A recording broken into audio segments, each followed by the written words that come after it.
Morning, everybody. Morning. This week's parsha is Parshas Vayak'hel. It talks about, we have four parshas that really talk about the connection, the concept of the Mishkan.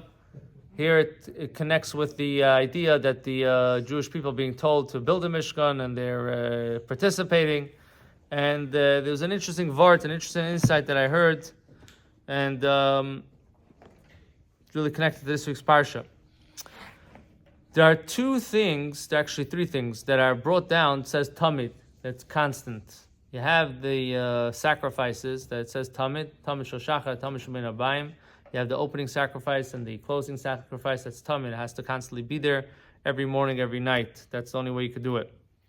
Then you have that it says by the menorah that the kohen should kindle the menorah, and it says it should also light tamid. It should be constant. Every morning he has to light it. So you have every morning and every evening with the karbanis. You have every morning with the menorah. You had one candle that, in a sense, ended up going for 24 hours, but this was there was a renewing of that candle every morning. So even though it went for 24 hours, it didn't go for 48 hours. It went for 24 hours. Then you have tamid that nobody really talks about it too much, but you have the tamid of the lechem apanim, of the showbreads. Now, the way it worked with the showbreads, they would switch it once a week.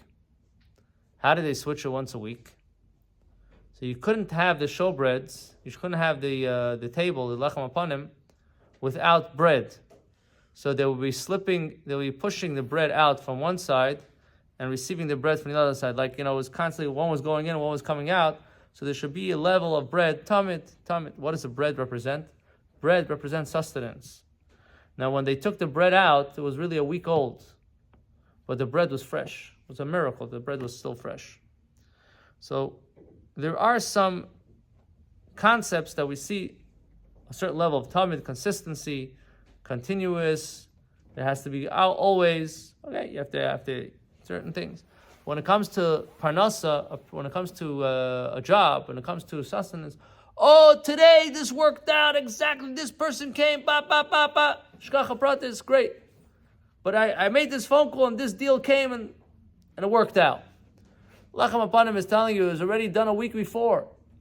A week before the bread was there. This that it's fresh today, it looks like it happened today, it really happened a week before. This idea that Hashem, when it comes to to belief in parnasa, in livelihood and sustenance, person has to come to recognize not only Hashem is watching you now, but whatever is going to happen for you was already ordained. On Rosh Hashanah, the Shabbos before blesses the week. This is a constant thing. Not even 1 second should you remove yourself from that connection with Hashem. When a person is able to do that, so then not only he's conducting himself properly, his whole attitude is a positive attitude that everything will work out in the best way possible. Hashem Shalpa should be inspired to be able to serve Hashem in our personal life, to make that mishkan, to make that tabernacle, to make ourselves a holy vessel for Hashem in learning and doing mitzvahs. And even in parnasa, when it comes to livelihood, we should understand that this is all ordained and it's all controlled and it's all guided by Hashem. You have nothing to worry about. All you got to do is tap into the energy, and we should be zeichet to the ultimate redemption, becoming a Mashiach, B'kara Mamish. Amen.